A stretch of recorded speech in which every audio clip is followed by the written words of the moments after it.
Welcome to Wargroove. This is Sneaky Dragon. We're talking about RNG, or random number generation, in Wargroove. We will show you strategies and talk about the pros and cons of this being in the game. And by the way, as always, this video is for beginners and pros alike, so we're going to start basic and then get increasingly complicated with increasingly advanced strategies as we go. Let's get started. First, what is RNG? If you're not familiar with the term, all you have to do is go into the game and try to attack one unit with another. If you have the game's base settings on, you'll see one number is listed as the damage that is predicted. But you know that if you attack, you won't always do exactly that amount of damage. You might deal more or less by up to 5 more or 5 less than the game indicates. But wait, there's more. If you go into options, you can actually see the range of damages you could possibly deal. So how does all this work? Well, it's actually really simple. The game determines a random number between 0 and 10, including 0 and 10. For this reason, there is a 1 out of 11 chance of you randomly rolling any number, 0, 1, 2, 3, 4, 5, all the way through 10. That number is added to the damage you would deal. Now let's talk about how this matters in gameplay. The one thing in gameplay everyone knows about is going all in on a commander. Everyone loves to go all in on a commander. And if you're going all in, you probably didn't win the board. Not really big, you haven't wiped out your opponent's troops. You might even be behind, but you think you can win the game this turn, right now, if you can just get that commander down to 0% health. And you've got a few different units that can attack it, and you want to know how likely it is you will succeed, because failure might actually lose you the game. And it really depends. If the person you're playing against is about to win next turn, then you 100% should go for it.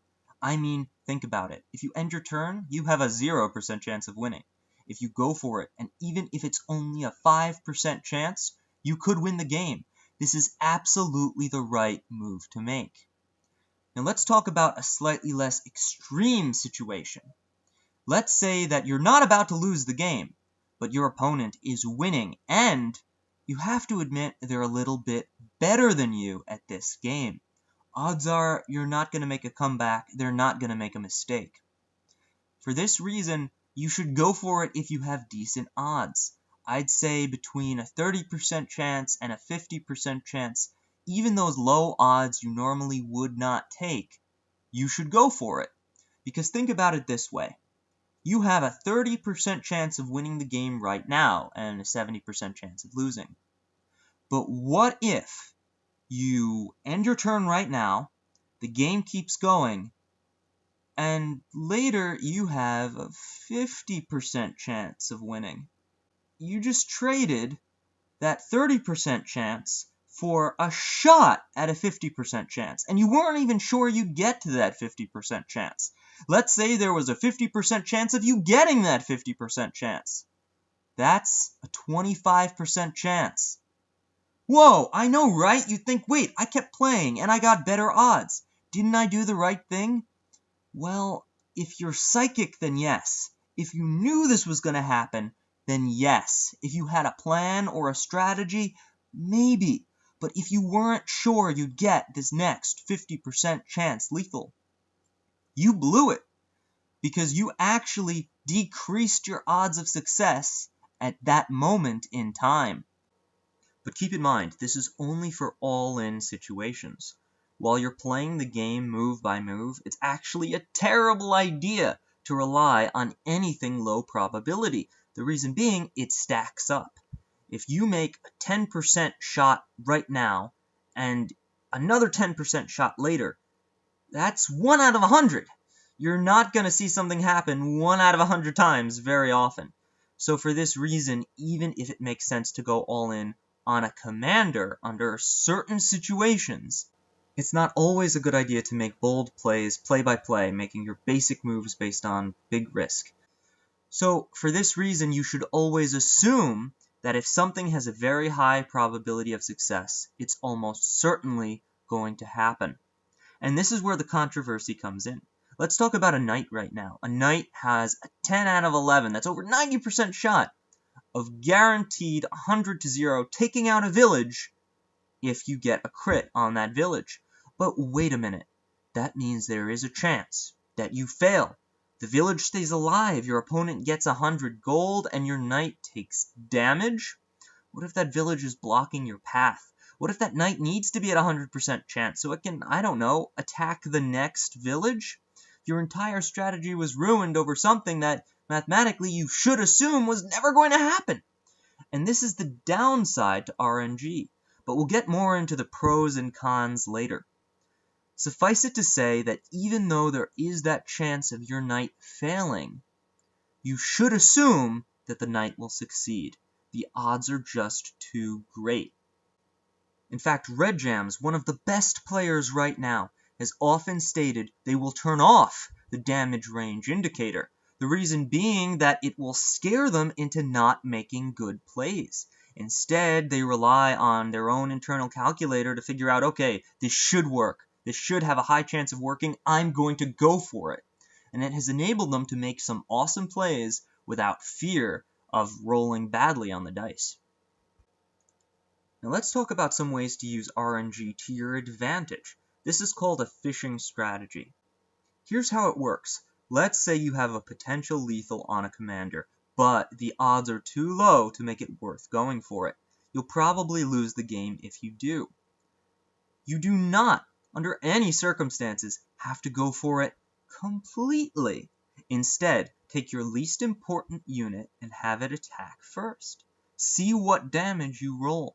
If you get a very high roll, you might have just increased the odds of your lethal from that point in time to something over 50%, to something really good. If you do that, then you should go for it.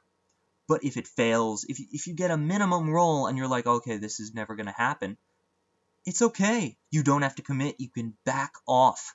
Reposition yourself to defend against the oncoming attack against that unit so that you don't get punished too much by giving their commander groove or losing the unit, and you're fine. If you execute this correctly, you can do damage to the commander for the cost of a unit.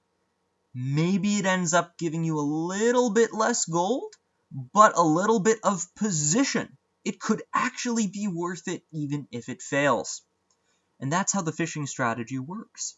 Some players might make chip attacks against your commander, and you might be thinking, haha, that was what were they doing? That was dumb. They just lost a unit.